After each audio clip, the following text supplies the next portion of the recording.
Alright guys, today we're gonna learn how to throw playing cards in 2 simple steps. The first step is holding the card. The way you're gonna be holding the card is you're gonna take one corner of the card, you're gonna put it between your middle finger and your index finger like this. Then the other corner needs to touch your palm. Once this is done, you're gonna bring your hand all the way up to your shoulder.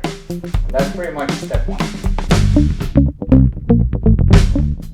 Step 2 is throwing the card.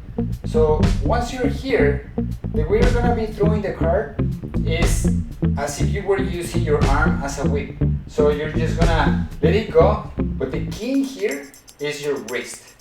The more you can flex your wrist inwards, and then you can just let the motion go as if it was a whip. Like all you're gonna have to practice basically is doing this move.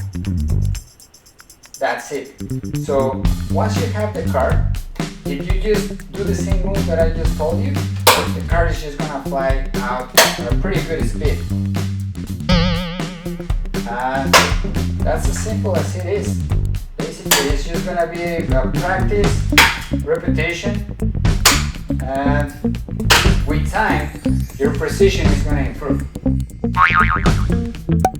That's all guys, enjoy and be careful where you throw your cards because it can be very powerful. If you want to see more videos like this, make sure you subscribe. Also, if you enjoyed the video, give us a like, as well as follow us on our social media if you want to get some updates.